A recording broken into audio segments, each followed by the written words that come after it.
The KXAN News Podcast is sponsored by Shelf Genie.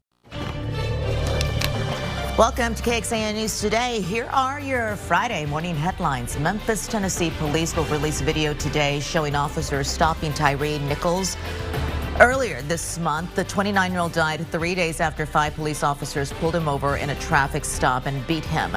Community members held a vigil for Nicholas last night, calling for the officers to be held accountable. Communities around Houston are under a disaster declaration after Tuesday's tornadoes. People in places like Deer Park, they're still cleaning up. Governor Greg Abbott's office adds other counties may be added to the declaration as damage assessments are finished. Auto ISD is opening its 3rd middle school later on. It's Gus Almquist Middle School. It's going to be near Highway 130 and Limber Loop. The groundbreaking ceremony is tonight.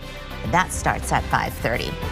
Welcome, everyone. The conversation around classified information and how our country's leaders handle it continues in Austin today. Good morning. I'm Sally Hernandez. And I'm Erica Brennis. Texas Senator John Cornyn today is going to be speaking at the LBJ Presidential Library. It's part of the Public Interest Declassification Board's security conference. It will consider the need to modernize the federal system of classification and declassification. This comes as the National Archives asks former U.S. presidents and vice presidents to recheck their personal records for any classified documents.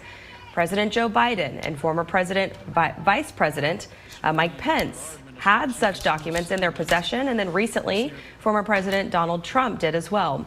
Senator Cornyn was asked his thoughts on the broader issue of the handling of classified information yesterday after the Director of National Intelligence briefed lawmakers. There was a lot of concern about the Director of National Intelligence and the intelligence authorities deferring to the Department of Justice about who gets access to the documents that have been recovered. But here there are larger concerns, public safety concerns, national security concerns that I think make this an exceptional case. The archive sent a letter yesterday to representatives of former presidents and vice presidents extending back to Ronald Reagan to ensure compliance with the Presidential Records Act. That requires former presidents to have exclusive responsibility for the custody and management of the presidential records of their administration while in office. First warning weather with meteorologist Kristen Curry. Good Friday morning. We begin with a look at what's going on outside. Clouds and radar, not picking up anything on radar, but satellite certainly seeing some clouds. And we're going to see a few more of those little puffy clouds out there today. But in general, still sunny sky. I'm going mainly sunny for us here in Central Texas. Whittlesey Landscape Supplies weather camera there, southeast Austin. Look at that temperature. It is cold, friends. We are down to 31 in South Austin, 35 downtown, 33 Bastrop temperatures in the upper 20s to low 30s out in our western counties. Everybody once again needing that heavy coat as we begin our Friday. Temperatures just a little bit cooler than what we had yesterday at this time for most of us. We're going to see a similar recovery, but we should be just a touch warmer than what you felt on Thursday afternoon. We go from those 30s and 40s to the 50s by lunch. Forecast high today, 62 degrees. That's going to put us actually pretty much near average for the end of January. Coming up in your first warning forecast, weekend rain chances. They're not very high, but some of us could be looking at some wet weather starting late tonight. So I'll walk you through your weekend rain. We've got a drop in temperatures coming behind a strong cold front, and next week reminding us that yes, it's still winter. Temperatures dropping, rain chances coming up as we get into our next work week in the start of February. We'll talk a little bit more about all those changes here in a few minutes. Erica? Thanks, Kristen. A fight is gearing up at the state capitol over what is taught in the classroom. Yeah, a state rep is proposing cutting off funding to universities that teach critical race theory. KXAN's Monica Madden has the potential implications. Race is something we have a hard time talking about. UT government professor Eric McDaniel says the concept of critical race theory is largely misunderstood. It's really a discussion of policy and how policies made in the past affect things today. But he might be limited in what he can discuss with his students if a new House bill ever becomes law. I think housing laws are a perfect example, but not being able to talk about policy and not being able to talk about the effects of things and how they have long-term effects on people's lives means there are so many things that I cannot discuss. Last session, lawmakers banned CRT from being taught in K-12 schools. A bill filed Wednesday has similar wording, proposing to ban any state universities from teaching that an individual is inherently racist, sexist, or oppressive, whether consciously or unconsciously. And if that means some of those professors who want to teach that don't come to Texas, I'm okay with that. Lieutenant Governor Dan Patrick is advocating for this legislation, speaking about it extensively during his inauguration. He argues it would prevent personal biases from carrying over into public education. But for those professors in the classroom every day, I don't want them teaching, just like the parents don't want in K through 12, that if you're white, you're a racist, and if you're of color, you're a victim. But McDaniel says with the bill's vague language, he'll have a hard time discussing complex topics about race. And if we actually want a highly engaged citizenry, we need to be able to talk about these things that are somewhat sensitive. We did reach out to the bill's author, Palestine Republican Representative Cody Harris, for further comment. We haven't heard back just yet. This isn't the only bill filed this session, looking to impact what can be said, taught, or read in schools. Going in depth, House Bill 631 is modeled after a similar controversial bill from Florida. The Texas bill would ban talk or lessons on sexual orientation or gender identity from kindergarten up to 5th grade. Another bill would essentially do the same, but through 8th grade. And House Bill 338 would require publishers looking to sell books to Texas schools to place ratings on the books similar to TV and video game ratings. The new decision for the Austin police officers involved in the death of Alex Gonzalez. How children under the age of 16 could be banned from social media. Good morning, everyone, on this Friday. Time check is 4:39. A live look outside to start off your morning. Kristen is back with a look at your forecast in just the next few minutes. Now, the Austin Police Department has cleared officers of wrongdoing in the shooting death of a man back in 2021. This comes after a grand jury cleared them of criminal charges. APD says this happened after Alex Gonzalez allegedly cut off off-duty officer Gabriel Gutierrez and then pointed a gun at him. They say Gutierrez fired his gun, then called for backup. According to the results of the internal investigation, police determined he acted as a private citizen who defended himself in the face of a deadly threat. Once on-duty officers got on scene, APD says Officer Luis Serrato shot Gonzalez as he was outside his car, reaching in the back seat and ignoring commands. APD yesterday said Serrato's actions aligned with APD's policy and training. Police say they later found a gun in Gonzalez's car. His family claims he was reaching for his baby, not a weapon. For the love of God's sake, he got up and checked on that child. For a grand jury to come in and say that they did nothing wrong and they were not going to indict, why should they be punished or even thought of being disciplined for having to defend themselves or someone else? After APD released the results of the internal investigation, his mother, in a statement, called for more information on the decision process. APD stated any incident that involves loss of life is a tragedy and extended its condolences to the Gonzalez's family. As the search for AISD superintendent continues, what interim superintendent Matias Segura says his priorities are for finding the new leader of Austin's largest school district. A new housing development is making homes designated for one specific company. Longhorns step out of the Big 12 this weekend. It won't be easy. And for Rodney Terry, well, nothing's been easy about this season. I've got more on that coming up.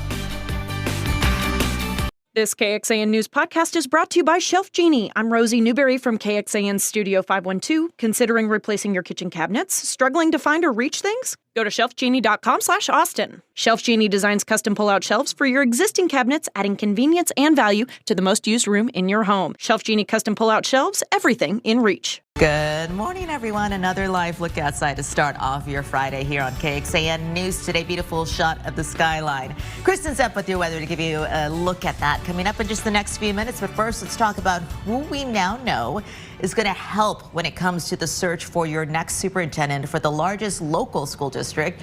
The Austin ISD School Board voted yesterday to move forward with GR recruiting. The district used it before when it hired former Superintendent Dr. Paul Cruz. Right now, Matias Segura Segura serves as interim superintendent. Segura replaced interim superintendent Anthony Mays, who left for the superintendent job in the Houston area. Mays replaced Superintendent Stephanie Elizalde, who took a job in Dallas last May. So that's the latest on the search for the latest superintendent. We'll continue to follow that for you, and we'll talk to Matthias later on in the newscast. As Austin ISD works to find its next leader, we're hearing from interim superintendent Matthias Segura on his priorities right now. KXAN's Nabil Ramadna has the final installment of our superintendent series. Matthias Segura joining us here, interim superintendent of AISD. You're just taking on the position here. What are your first priorities? Oh, well, I mean, priorities are you know, for me in this role, it's kind of what I said in the beginning, right? It's about, you know, compensation, you know, special education, multilingual, making sure that we're improving our teachers' experience. We certainly know that there are a lot of things that are impacting the classroom, and the weight and the responsibilities have to be reevaluated. We have to think about the things that need to be taken off the plates of our teachers, right? All the things that they have to do to create space so that they can be more effective in the classroom. Right now, we're asking a lot, and so we're really thinking about reducing the pressure and supporting them better. Safety audits, are they still ongoing, and have y'all continued success in that area? Have you had any schools come up in finding that they might have left doors unlocked, things like that? So yeah, safety audits continue as they have been the entire year, and for us, we're doing very, very well. We do report to the board if there is a finding. Fortunately for us, we're performing at a very, very high level. And anything more than that, obviously can't be shared publicly, but our number one priority is keeping our students safe, our staff safe. A lot of bills, a lot of lawmakers pushing for more funding in public education right now at the Capitol. Have you had any talks with any lawmakers, or are you pushing, recapture is a big talking point, and I know AISD loses a lot of money. We absolutely do. So recapture does impact us in a very real way. Over $840 million is sent to the state. Several weeks ago, we started the legislative session with a conversation with our central delegation. And so in that conversation, we talk about AISD's priorities. And at the top of the list is allotment, right? The number of, the amount that each student is budgeted by way of the state. And so for us, it's like raising the sea for all. And so if we can really push for the state to increase allotment, it'll help us increase the amount of compensation we have for our teachers and staff. It'll help us support programming in a different way. It'll help us look at different solutions to improve the system. And so that is like the single focus. There are many, many others, but if I could distill it down into one single priority, it would be the allotment. Interim Superintendent Matthias Segura, thanks for joining us here. Oh, absolutely. Thank you for having me. Catch our interviews with other local superintendents on their priorities on KXAN.com. Okay, if a bear takes a selfie in the woods, should it even happen if no one is there to see it? If no one is there to like it, can they post it? Well, Wildlife Park in Boulder, Colorado caught a bear. Yes, caught a bear posing for hundreds of photos on its wildlife cameras. Check it out. Open Space and Mountain Parks has 9 cameras across 46,000 acres of land. That's a good The post. cameras are activated to snap pictures when an animal goes by, and the angles, they help the department learn more about how local wildlife species use the landscape while minimizing staff presence in sensitive habitats. Now, it says one of the 580 photos captured, roughly 400 were photos of the bear peering into the camera. We all know it takes a couple of hundred to get that one right. Got to look for the lighting. Get your angles right, showing off, but it's all right. Yes. I love this so much. This is the Friday news I need, right? Seriously. Because this is a full-on photo shoot in the middle of the wilderness. That's me, like taking a selfie. This bear is feeling its roots. So right? 2023, yes. So 2020, yeah, exactly. Get him a TikTok. Yeah, if there's anybody who's going to understand this, it's us three, right? Let me show you what's going on with your forecast here, because we do have quite connected conditions this morning. There's some cloud cover out there. There is no rain.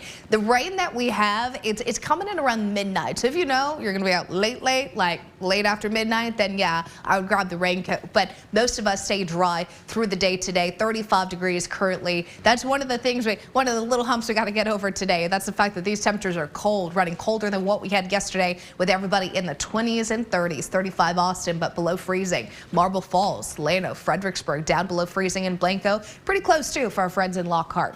We go from those 20s and 30s to the low 40s by the end of the morning, 50s by lunch. Forecast high today, 62. Mainly sunny, but the clouds begin to increase later in the day. So it's not going to hurt the warm up. But the warming trend actually continues as those rain chances build in. Let's talk about this, because as I get you into this evening, this is 6:30 tonight, you'll notice those clouds are starting to thicken up. Overnight into tomorrow morning, here comes the light rain. Now, to be honest with you, most of the models are favoring areas along and east of I-35. Not to say we'll be totally dry out west. I just expect a little bit more to pop up on radar as we get into our eastern counties through the day tomorrow. That being said, rain chances also in our Sunday forecast at 40%. Neither day looks to be very heavy rain, and we don't have anything in the way of major severe weather expected. Temperatures, though, look at this. We'll be in the upper 60s. So above average for both Saturday and Sunday. Just make sure you've got that umbrella with you both days. Now, I will tell you, next week is also trending a little more active. Monday, here comes another batch of rain. We continue this Tuesday, Wednesday, even into Thursday morning. We've got some rain chances to look forward to. I think that Wednesday, Thursday time frame, that's when we pick up more meaningful rainfall, and that's where the majority of this comes in. These are your 7-day rainfall potentials, and it's showing about a ½ an inch to maybe an inch or more in some spots. I've got another model showing even more than this. So I'm more convinced next week will be more heavy rain. This weekend, this is mainly going to be just light drizzle. Now, temperature-wise, 60s today through Sunday, but that cold front that's going to come in on Sunday, that's going to drop our temperatures into the 40s and 50s. Overnight lows also going to take a hit. We're down to the 30s again, waking up Wednesday morning. So next week is certainly going to be kind of a cold, wet, winter-like week. All the more reason to get outside and enjoy the sunshine today. This is KXAN Sports, brought to you by Thomas J. Henry. Good morning to you. UT men back on the road today for a battle against Tennessee tomorrow. That means Rodney Terry gets to coach against his old boss, Rick Barnes. Of course, Rodney Terry taking over the Longhorns in the most unusual of circumstances. Now 10-2 since Chris Beard was suspended, then fired, and of course all the futures of Longhorn coaches are up in the air beyond this year, but that's something that, even though it's got to be on their minds, they can't afford to let get to them. Our administration's been very supportive of our team, our staff. They've been great throughout the whole process. They've been very transparent with what's going on and what needed to happen moving forward, for this season. The thing that I can control right now is working with these guys every single day. I love our team that we have. They believe in what we're trying to get done in terms of the vision we have for this season. And, I'm a firm believer in, living where your feet are and living in the moment. Enjoy this season, this journey. Tomorrow's not promised to us. We don't know if we're going to be here tomorrow. We like to hope and think that and pray that we're going to be here tomorrow. But you just soak up what you're doing right now and enjoy this experience and this ride with this group. And that's the way I know I've approached it. Yeah, human nature would lead you to believe a lot on their minds about their future. But right now, they've got a really good team against a great Tennessee team tomorrow. And then it's back to Moody on Monday night for a battle against Baylor. Back to you. Thank you, Roger. More development on the horizon in Central Texas tied to Elon Musk. There's a housing development that is planned for a group of his workers over in Bastrop County. KXAN's Tahir Rahman shows us what the subdivision could look like. All in favor, say aye. Aye. With that, Bastrop County commissioners approve a new layout for a new housing development. More than 100 homes for one specific company. The boring company is working with Lennar to build this housing subdivision to support the workers there.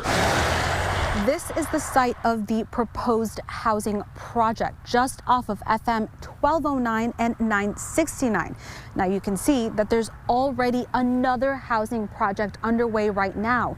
One local realtor says it's all part of a booming Bastrop County. You are on the west side of Bastrop, the east side of Austin, so it is very easy for people to commute. Jackie Short says builders see potential here. And so whether it's just the Boring Company or it's all these other businesses coming in or the potential to come in, people see the Bastrop County area as, a favorable area to move. Short says the county needs more housing stock to stay on top of current and anticipated demand. Data from Redfin, a national real estate brokerage, shows that housing supply has decreased over the past decade. Short says it makes this future development, dubbed Project Amazing, invaluable. We have great growth that is coming to our area that we need to be able to support the workforce housing that's coming. Tahira Rahman, KXAN News. The county commissioner of the precinct where the housing is supposed to go up says the homes will be lease to buy options. The developer Lennar Corporation declined to comment for this story, but we also reached out to the Boring Company for more details, and we have yet to hear back. Going in depth, South Texas had to adjust to SpaceX since the first launch in summer of 2019. Last year, sister station found rents in Hidalgo County and Cameron County increased 6 to 10%. And some people living there complained about the pace of building housing and the SpaceX growth and its need for employees. The average 13-year-old who's spending 9 hours a day on social media. The average 8-year-old, 5 hours a day. Utah Republican Congressman Chris Stewart wants to ban social media for kids under 16 across the country. He says social media is harmful for kids and teens. Studies show social media leads to an elevated risk of depression and suicide. Stewart has yet to introduce his bill to ban social media for kids. He is trying to garner support from behind the scenes. Stewart's proposal would only apply to new accounts. Thanks for joining KXAN News today. You can also listen to KXAN News Nightly every weekday after 5:30 p.m. for in-depth coverage on what matters most to you.